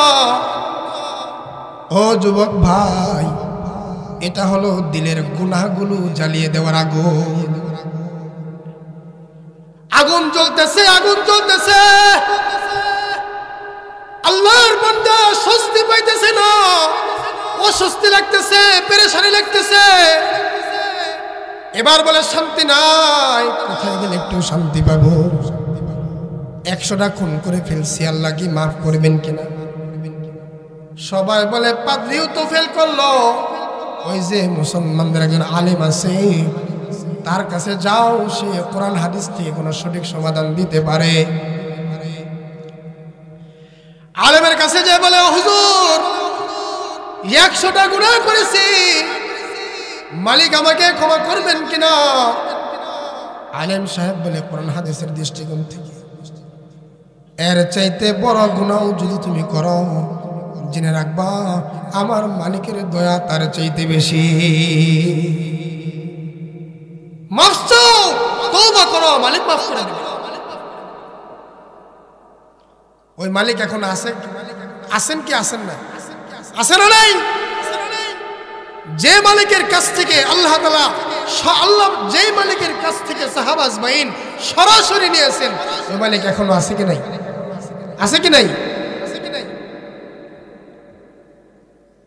আমরা চাওয়ার মতো চাইতে পারি না, চাইতে পারি না। এখনো যদি মালিকের কাছে চাওয়ার মতো চাইতে পারি, মালিক দেওয়ার জন্য প্রস্তুত। আল্লাহু আকবার বলেন। ও যুবক, রাতের বেলায়, দিনের বেলায় তুমি ক্লাস করো, পড়ালেখা করো, প্রাইভেট পড়ো, কোচিং করো, তোমার পকেটে 20,000 টাকা দামের স্মার্টফোন আছে। ও যুবক ভাই, পড়ালেখার মধ্যে যতক্ষণ থাকো ততক্ষণ ব্যতিব্যস্ত থাকো, প্রাইভেটে যখন থাকো তখন ব্যতিব্যস্ত থাকো। বাড়িতে আসার পরে স্মার্টফোন নিয়ে তুমি ফেসবুকে থাকো, ফেসবুক চালাইতে থাকো, ইউটিউবে চলতে থাকো। বন্ধু, ফ্রেন্ড সার্কেল যারা আছে তাদের সাথে যোগাযোগ রক্ষা করো। মেসেঞ্জারে চ্যাট করার মাধ্যমে ঘন্টাকে ঘন্টা তুমি পার করো। ও বন্ধু, 24 ঘন্টার মাঝে তোমার 1000-এর অধিক ফ্রেন্ড আছে। ফেসবুকে ঢুকে বন্ধুর শেয়ারে কমেন্টস করা, তার কোনো পছন্দসই পোস্টকে লাইক করা, বন্ধুদের হকটা আদায় করলাম। সেই মালিক তোমাকে চোখটা দিয়েছে, ওই মালিকের হককে আদায় করলাম। ও মা, ও মা, ও বোন, সারাদিন সংসারের কাজে লিপ্ত থাকো। আর মেয়েতুল্লাহ যারা আছে তারাও তো, যারা স্কুলে লেখাপড়া করে, স্মার্টফোন হাতে আছে, বান্ধবীদের সাথে যোগাযোগ রক্ষা করে তাদের হক আদায় করে। 24 ঘন্টার মাঝে একবার আল্লাহকে আল্লাহ বলে ডেকে আল্লাহর হক আদায় করার চিন্তা আসে না। ঠিক বললাম না সঠিক বললাম?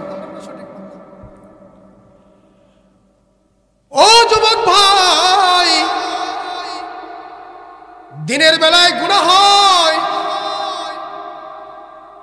লোক চক্ষুর অন্তরালে থেকে তুমি গুনাহ করো। আমার মালিক এত দয়াবান, আমার মালিক এত দয়াবান, তুমি গুনাহ করতেছ, এরপরও আমার মালিক তোমার জন্য অক্সিজেনের ব্যবস্থা করতেছে। মালিক যদি চাইতেন তুমি গুনাহ করো, ওই মুহূর্তে ওই তুই নাফরমানি করস, অক্সিজেন সরবরাহ করব না, চোখের দ্বারা গুনাহ করো, চোখের দৃষ্টি বন্ধ করে দিব। হাতের দ্বারা গুনাহ করো, হাতের শক্তি কমিয়ে দিব। পায়ের দ্বারা গুনাহ করো, পাটাকে অচল বানিয়ে দিব। দিমাগের দ্বারা গুনাহ করো, তোমার দিমাগের বুদ্ধিটাকে অকার্যকর করে দিব। এমন ক্ষমতা আমার মালিকের আছে কি নাই? আরো জোরে বলি আছে কি নাই? এত ক্ষমতা আমার মালিকের থাকার পরও ও বাবা, ও যুবক ভাই, মালিক কিন্তু চোখের দৃষ্টি কমিয়ে দেন না। আমার মালিক এত দয়াবান, এত দয়াবান, আমার মালিক হাতটাকে বিকলাঙ্গ করে দেন না, আমার মালিক পাটাকে পঙ্গু করে দেন না, আমার মালিক ব্রেন শূন্য করে দেন না, আমার মালিক জবানে কত কষ্ট দেয়, মালিকের বদনামি করি, মালিকের নাফরমানি করি, আমার মালিক আমার জবানটাকে বন্ধ করে দেন না। আমার মালিক শুধু, আমার মালিক সবার ঠোঁটের দিকে তাকায় থাকে। আমার বান্দা, আমার বান্দি শয়তানের কুমন্ত্রণায় পড়ে গুনাহ করতেছে, চতুর্দিক থেকে শয়তান কুমন্ত্রণা দেয়। আমার বান্দা ঠোঁটের মাধ্যমে তাওবাস্তরণ করবে, আমার বান্দার জিন্দেগীর গুনাহগুলো ধুয়ে মুছে পবিত্র করে জান্নাতের উপযুক্ত বানিয়ে দিব। সুবহানাল্লাহি ওয়া বিহামদিহি। আল্লাহ পাক ঠোঁটের দিকে তাকায় থাকে। কত গুনাহ করেছো তুমি, তওবা করো। আল্লাহ পাক তো তোমার ঠোঁটের দিকে তাকিয়ে থাকে।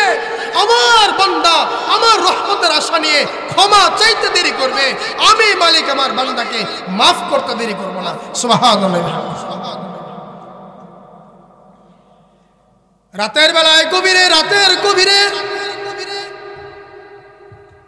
অনেকে আছে রাতের অন্ধকারাচ্ছন্নটাকে গুনাহের জন্য সুবর্ণ সুযোগ মনে করে।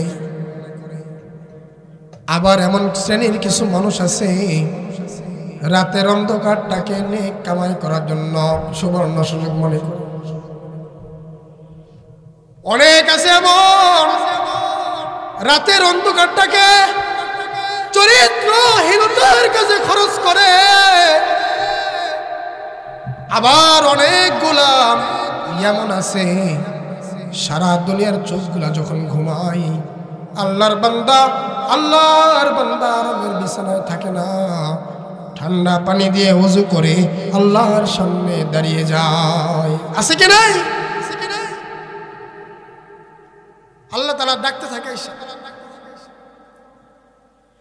এই জন্য বন্ধু, দুটা পায়ে হাত রেখে বলি, জীবন হায়াত বরকম। আজকের রাতটাই আমার জন্য জীবনের শেষ রজনী হতে পারে। সূর্যের আলো যেটা দেখেছি, আগামীকাল সূর্য উদয় হওয়ার আগে আমার দাফন হয়ে যাইতে পারে, ঠিক কিনা? ও বাবা, আমার দাফন হয়ে যাইতে পারে। ও বন্ধু, এখন এই চোখের দৃষ্টি আমাদের দ্বারা কত কিছু দেখতেছি, আগামীকাল সময় আমার চোখের দৃষ্টিটা আমি হারিয়ে ফেলতে পারি। বন্ধু, নিয়ামত এখন আছে, নিয়ামতের কদর করা। এই জন্য নিয়ামত আল্লাহ পাক দিয়েছেন। আল্লাহর পয়গম্বর বলেন, আল্লাহ তাআলা বলেন আল্লাহর পয়গম্বরের মাধ্যমে, সময়টা হলো অমূল্য এক রত্ন বিশেষ। সময় হলো অন্যতম এক সবচেয়ে বড় নিয়ামত হলো সময়। সবচেয়ে বড় নিয়ামত কি? সময়। আপনি যদি সময় না পাইতেন, দুনিয়ার এত সুন্দর বাড়ি করতে পারতেন না। পারতেন? সময় দিয়েছেন কে? সময় না পাইলে নেক আমল করা যায় না, সময় না পাইলে দুনিয়াদারিও করা যায় না। সময় না পাওয়ার অর্থটা কি? সময় না পাওয়ার মানে হলো হায়াত কম থাকা বেশি থাকা। হায়াত কম থাকা বেশি, হায়াত বেশি তো সময় বেশি, হায়াত কম তো সময় কম। হায়াত বেশি পেয়েছে, নেক আমল বাড়িয়ে করেছে, দুনিয়ার থেকে জান্নাতের মালিকানা হাসিল করেছে। হায়াত কম পেয়েছে, আমল কম করেছে, হায়াত কম পাওয়ার মাধ্যমে আমলটাও কম হয়েছে, জান্নাতের মালিকানা পেয়েছে। কিন্তু বন্ধু, যে হায়াত বেশি পেয়েছে, আমল বেশি করেছে, তার জান্নাত।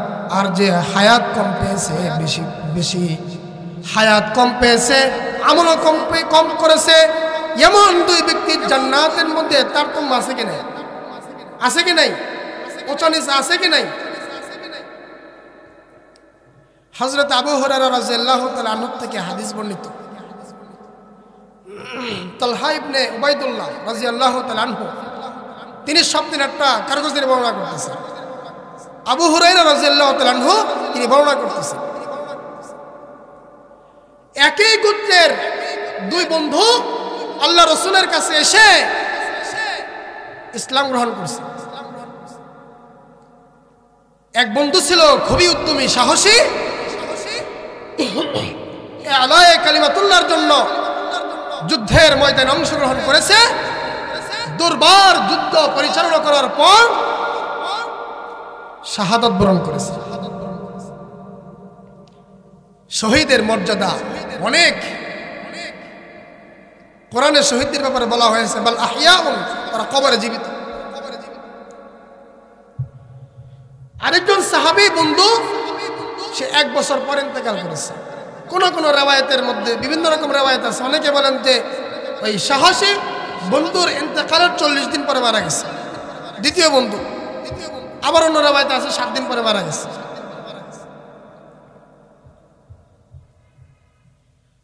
তালহা ইবনে উবাইদুল্লাহ রাদিয়াল্লাহু তাআলা আনহু স্বপ্নে দেখেন জান্নাতি লোকেরা সিরিয়াল অনুযায়ী জান্নাতে প্রবেশ করতেছে। ওই যে দুই বন্ধু, এক বন্ধু শহীদ হয়েছে, আরেক বন্ধু 1 সপ্তাহ কি 40 দিন কি 1 বছর পর ইন্তেকাল করেছে। এই দুই বন্ধু সেখানে হাজির আছে।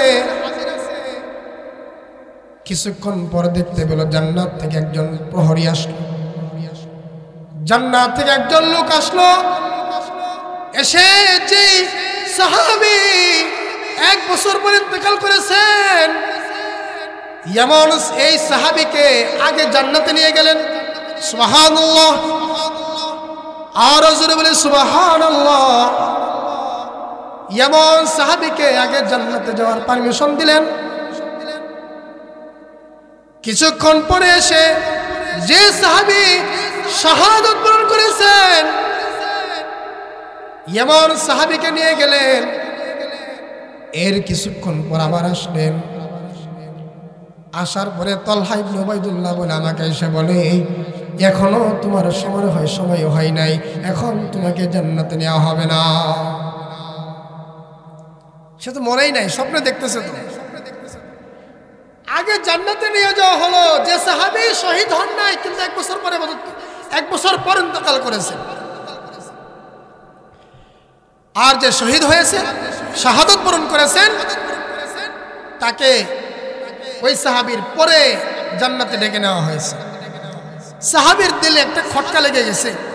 আল্লাহ রাসূল যেই পরিমাণ শহীদদের মর্যাদা বর্ণনা করেছেন, ফজিলত বর্ণনা করেছেন, তাহলে তো সেই অনুযায়ী শহীদ ব্যক্তিকে আগে জান্নাতে নেওয়ার প্রয়োজন ছিল। কথা বলেন ঠিক কিনা? পদাধিকার বলে তো সে আগেই যাবে জান্নাতে, শহীদের মর্যাদা তো অনেক। আর যে 1 বছর পর ইন্তেকাল করেছে সে তো পরে যাবে, এটাই স্বাভাবিক। কিন্তু উল্টা হয়ে গেল। তো শহীদকে ডাকলো পরে, আর যে শহীদ হন নাই 1 বছর পর অথবা 1 সপ্তাহ পর অথবা 40 দিন পর মারা গেছে, তাকে ডেকে নেওয়া হলো আগে। ঘুম থেকে জাগ্রত হয়ে আল্লাহ রসুলের কাছে গেলেন। আল্লাহ রসুলের কাছে যে বলেন পুরা ঘটনার আদপ্রান্ত বর্ণনা করলেন। আল্লাহর পয়গম্বর জনাবে মুহাম্মদুর রাসূলুল্লাহ সাল্লাল্লাহু আলাইহি ওয়াসাল্লাম বলেন, ও তালহা, যে সাহাবী 1 বছর পরে ইন্তেকাল করেছে, তোমরা কি তার 1 বছরের নামাজের আমলগুলো দেখো না? তোমরা কি তার 1 বছরে 1 মাস ফরজ রোজার আমলগুলো দেখো না? তুমি কি তার 1 বছরের ওয়াজিব নামাজগুলো দেখো না? তুমি কি তার 1 বছরে কোরআন তেলাওয়াত, জিকির, আজকার এই আমলগুলো দেখো না? তার মানে হলো শহীদের মর্যাদা অনেক। কিন্তু যে সাহাবী 1 বছর হায়াত পেল, ওই সময়টা সে দিনের কাজে ব্যয় করেছে, নেক আমলে ব্যয় করেছে, নামাজে ব্যয় করেছে, কোরআন তেলাওয়াতে ব্যয় করেছে, জিকির আজকারে ব্যয় করেছে। এই সকল নেক আমলগুলোর কারণে তার মর্যাদা শহীদের চাইতে আল্লাহ তাআলা বাড়িয়ে দিয়েছেন। সুবহানাল্লাহ। সময়ের মূল্য আছে কি নাই? আছে কি নাই? সময়ের যেরকম, সময়কে যেরকম নেক আমলে খরচ করা যায়, ওরকম বদ আমলেও খরচ করা যায়। কথা বলেন ঠিক কিনা? শুধু হায়াত আর সময় পেলেই হলো না, মর্যাদাকে উন্নীত করার জন্য ওটাকে তো কাজে লাগাতে হবে, ঠিক কিনা? আপনার চাইতে আমি হায়াত বেশি পাইলাম, কিন্তু ওই লম্বা হায়াতের মধ্যে না নামাজের আমল আছে, না কোরআন তেলাওয়াতের আমল আছে, না জিকির আজকারের আমল আছে, না দান সাদাকার আমল আছে, না নফল ইবাদতের আমল আছে, না কোনো ভালো কাজের আমল আছে, কোনো আমল নাই। তাহলে তো মর্যাদা বৃদ্ধি হবে না, ওটাকে নেক আমলে কাটাইতে হবে। এই জন্য যতটুকু হায়াত পাই ওটা নেক আমলে খরচ করবো তো ইনশাআল্লাহ, করবো তো ইনশাআল্লাহ। আল্লাহ পাক সবাইকে তৌফিক দান করেন। জোরে বলে আমিন, আরো জোরে বলে আমিন। আল্লাহ তাআলা সময়ের কসম খাইছে সূরাতুল আসরের মধ্যে, ওয়াল আসর, যুগের কসম, সময়ের কসম। ইন্নাল ইনসানা লাফি খুসর, নিশ্চয় মানুষ ক্ষতিগ্রস্ততার মধ্যে রয়েছে। মানুষ কিসের মধ্যে রয়েছে? ক্ষতিগ্রস্ততার মধ্যে রয়েছে। কিন্তু 4 শ্রেণীর মানুষ ক্ষতিগ্রস্ততার থেকে মুক্ত। কয় শ্রেণীর মানুষ? 4 শ্রেণীর মানুষ। আল্লাহ পাক বলেন ওয়াল আসর, সময়ের কসম, ইন্নাল ইনসানা লাফি খুসর, নিশ্চয় মানুষ ক্ষতিগ্রস্ততার মধ্যে রয়েছে। কিন্তু 4 তবকার মানুষ ক্ষতিগ্রস্ততার থেকে মুক্ত। ইল্লাল্লাযীনা আমানু, 1 নম্বর যারা ঈমান আনে। আমাদের 1 নম্বর গুণ আছে কি নাই? আছে কি নাই? আমরা সবাই ঈমানদার, আলহামদুলিল্লাহ বলি। আমরা সবাই কি ঈমানদার? তবে 4 তবকার মানুষ ক্ষতিগ্রস্ত না। 1 নম্বর হলো ইল্লাল্লাযীনা আমানু, 1 নম্বর যারা ঈমানদার তারা ক্ষতিগ্রস্ত না। যারা ঈমানদার তারা ক্ষতিগ্রস্ততার মধ্যে না, নাই, ক্ষতির মধ্যে তারা নাই, আলহামদুলিল্লাহ বলি। 2 নম্বর গুণ হলো ওয়া আমিলুস সলিহাত। 2 নম্বর কি? ওয়া আমিলুস সলিহাত, নেক আমল করে। তারাও ক্ষতিগ্রস্ততার এই গণ্ডির থেকে মুক্ত। আল্লাহ পাক রব্বুল আলামিন বলেন ওয়াল আসর, সময়ের কসম, ইন্নাল ইনসানা লাফি খুসর, নিশ্চয় মানুষ ক্ষতিগ্রস্ততার মধ্যে রয়েছে। ইল্লাল্লাযীনা আমানু ওয়া আমিলুস সলিহাত, তবে তারা ক্ষতিগ্রস্ততার মধ্যে শামিল না যারা ঈমানদার এবং নেক আমল করে। ওয়া তাওয়াসাউ বিল হক্কি ওয়া তাওয়াসাউ বিস সাবর,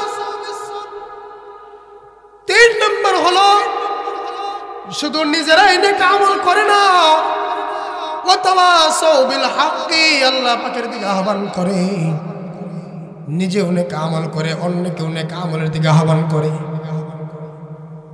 ও যুবক, তোমার অনেক বন্ধু আছে, পাশে যাত্রা হইতেছে, গানের অনুষ্ঠান, কনসার্ট হইতেছে, বন্ধু ফোন করে, বন্ধু পাশেই তো বড় একজন গায়ক আসতেছে, যাবা কিনা? বলে বন্ধু এত কাছে, ব্র্যান্ডের এত বড় একজন শিল্পী আসতেছে, কিভাবে মিস করি? হ্যাঁ অবশ্যই যাব। এখানেও কিন্তু দাওয়াত দেওয়া হলো, কিন্তু এটা নেক আমলের দাওয়াত না, এটা হলো জাহান্নামে যাওয়ার দাওয়াত। কথা বলেন ঠিক কিনা? চার গুণ যার মধ্যে থাকবে, চার গুণ যার মধ্যে থাকবে, আল্লাহ পাক বলেন তারা কোনোদিন ক্ষতিগ্রস্ততার মধ্যে শামিল হবে না। এক নাম্বার গুণ হলো ইল্লাল্লাযীনা আমানু, যারা ঈমানদার তারা কোনোদিন ক্ষতিগ্রস্ত হবে না। ওয়া আমিলুস সলিহাত, এবং যারা নেক আমল করে তারাও ক্ষতিগ্রস্ত হবে না। ওয়া তাওয়াসাউ বিল হাক্কি ওয়া তাওয়াসাউ বিস সাবর, আল্লাহর দিকে ডাকে, আল্লাহর দিকে ডাকে, এবং দাঈ কোনোদিন ক্ষতিগ্রস্ততার মধ্যে থাকবে না। আর এটা চিরাচরিত একটা নিয়ম, নিজে না করে অন্যকে কেউ এই কাজে আহ্বান করে না।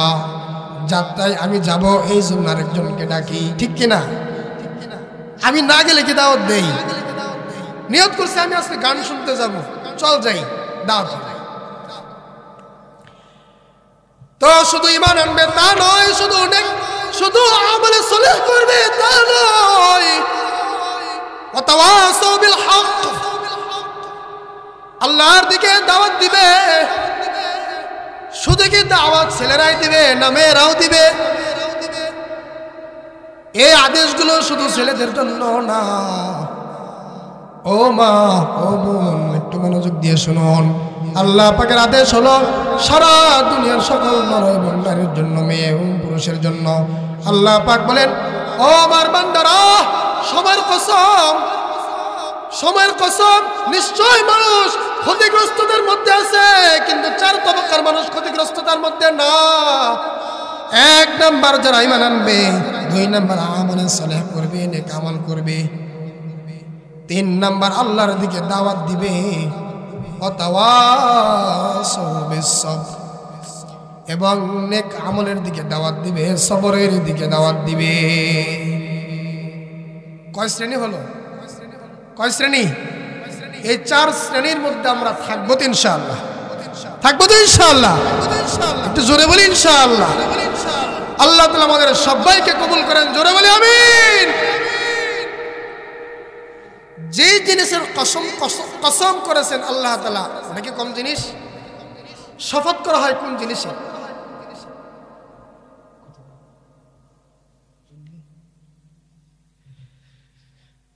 কসম করা হয় ওই জিনিসে যেটা সবচেয়ে মূল্যবান।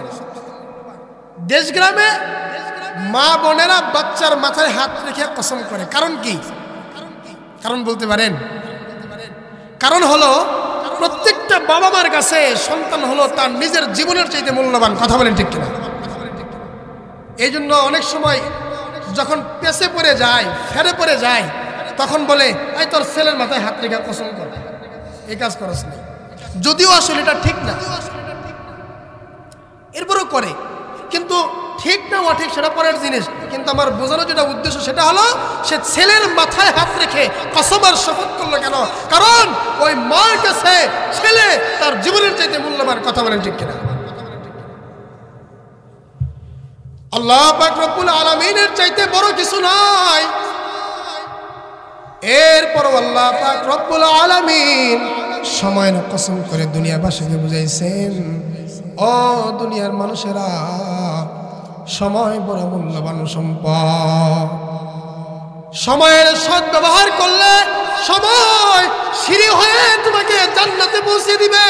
আল্লাহু আকবার, আরো জোরে বলি আল্লাহু আকবার। আর সময়ের সৎ ব্যবহার যদি না করো বন্ধু, মনে না চাইলেও সময় তোমাকে জাহান্নামে ঠেলে দিবে। সময় নেক কাজেও ব্যয় করা যায়, সময় গুনাহের কাজেও ব্যয় করা যায়, সময় মাহফিলেও কাটানো যায়, আর সময়টা গানের প্যান্ডেলেও কাটানো যায়। সময়টা যুবক ভাই তোমার অবসর সময়, ইচ্ছে করলে কোরআনের পাতা খুলে কোরআনের পাতায় কাটাইতে পারো, আবার ইচ্ছা করলে ফেসবুকেও কাটাইতে পারো।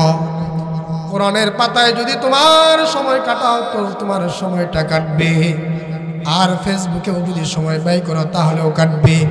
অনেক যুবক এমন আছে, অনেক যুবক এমন আছে, অনেক যুবক এমন আছে সময়টাকে অন্যায় কাজে খরচ করে।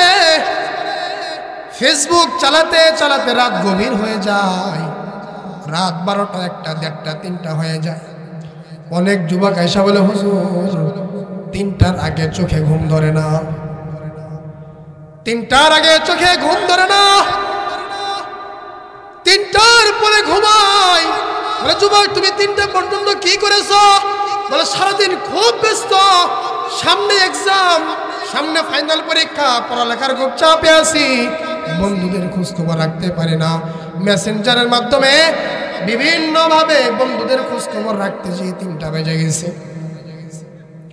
অথচ আল্লাহর পয়গম্বর বলেন ঈশার নামাজের পরে দ্রুত শুয়ে পড়ো, তাড়াতাড়ি শুয়ে পড়লে, দ্রুত শুয়ে পড়লে শেষ রাত্রে ওঠা তোমার জন্য সহজ হবে। ঈশার নামাজের পর তাড়াতাড়ি শুয়ে পড়ো, তাহলে শেষ রাত্রে ওঠা কি হবে? সহজ হবে।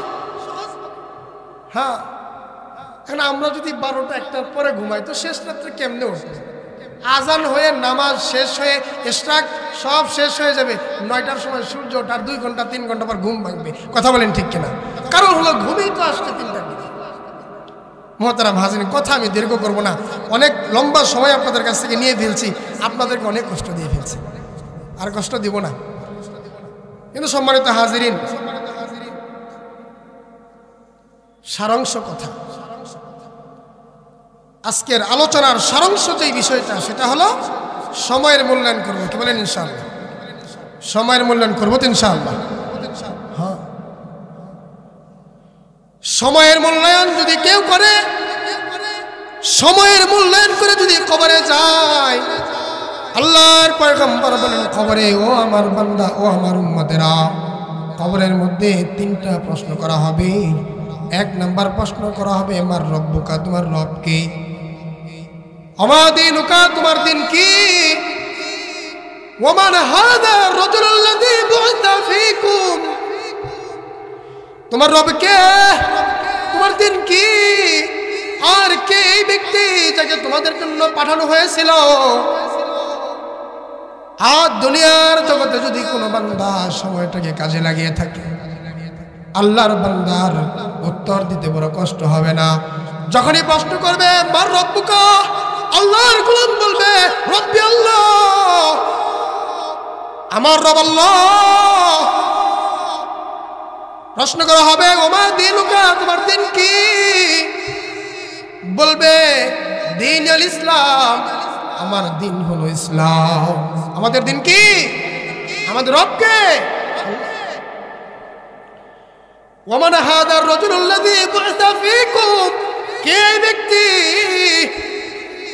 যাকে তোমাদের জন্য, যাকে তোমাদের হেদায়েতের জন্য, তোমাদেরকে ধর্মের জন্য জমিনে পাঠানো হয়েছে?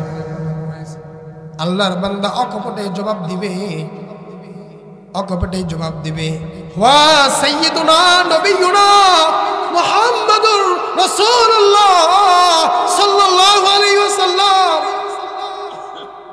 আল্লাহ রাসূলের চেহারা দেখে নাই, আল্লাহর পয়গম্বরের হায়াতের 1400 বছর পর দুনিয়াতে আসছে, তারপরও আল্লাহর রাসূলকে উপস্থাপন করার সাথে সাথে আল্লাহর বান্দা উত্তর দিবে, উনি আমাদের সরদার, আমাদের নেতা, আমাদের কান্ডারি, আমাদের বন্ধু জনাবে মুহাম্মদুর রাসূলুল্লাহ সাল্লাল্লাহু আলাইহি ওয়াসাল্লাম। আল্লাহর পয়গম্বর বলেন সাথে সাথে গায়েব থেকে আওয়াজ আসবে, ফাফরিশুহু বিল জান্নাহ। আল্লাহু আকবার বলি, আরো জোরে বলি আল্লাহু আকবার। আর একটু মুহাব্বতের সাথে বলি আল্লাহু আকবার। ফাফরিশুহু বিল জান্নাহ, কবরে জান্নাতের বিছানা বিছিয়ে দাও। ওয়ালবিসুহু বিল জান্নাহ, তার শরীরে জান্নাতের পোশাক পরিয়ে দাও। ওয়াফতাহু বাবান মিনাল জান্নাহ, কবর থেকে জান্নাত পর্যন্ত একটা দরজা খুলে দাও। সুবহানাল্লাহ। এই হলো অবস্থা। যদি নেক আমল থাকে 3 প্রশ্নের উত্তর দিয়ে দিবে। আর যদি নেক আমল না থাকে প্রশ্ন করবে মান রাব্বুকা ওয়া মা দীনুকা ওয়া মান হাদার রাজুলুল্লাযী বু'থা ফীকুম। আর গুনাহগার বান্দা বলবে হা হা লা আদরি লা আদরি, হা হা লা আদরি, আমি জানি না আমার রবকে। আল্লাহ আমাদেরকে হেফাজত করেন, জোরে বলে আমিন। আর জোরে বলে আমিন। বলবে হা হা লা আদরি, জানি না আমার রবকে, জানি না আমার দিন কি, জানি না এই ব্যক্তিকে। এমন কথা বলার সঙ্গে সঙ্গে কবরের মধ্যে বন্ধু আগুন ধরিয়ে দেওয়া হবে। কবরের মধ্যে আগুন ধরিয়ে দেওয়া হবে। ওই কবরের আগুন যদি নিভাইতে হয় 3 প্রশ্নের উত্তর দেওয়া পূর্ব শর্ত। 3 প্রশ্নের উত্তর দেওয়ার জন্য পূর্ব শর্ত হলো নেক আমলের পুঁজি থাকা। আর নেক আমল করার জন্য বড় নেয়ামত হলো সময়। অতএব আমরা সকলে সময়ের সৎ ব্যবহার করতে রাজি আছি কি নাই? সকলে সময়ের সৎ ব্যবহার করবো ইনশাআল্লাহ। আল্লাহ তাআলা আমাদের সবাইকে সময়ের সৎ ব্যবহার করার তৌফিক দান করেন, জোরে বলে আমিন। আর জোরে বলে আমিন। আল্লাহ তাআলা সকল ধরনের গুনাহ থেকে বেঁচে থাকবার তৌফিক দান করেন, জোরে বলে আমিন। আরো জোরে বলে আমিন।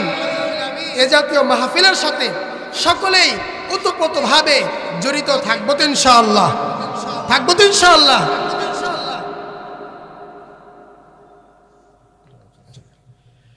দ্বীনি মাহফিলের সাথে সম্পৃক্ত থাকবো।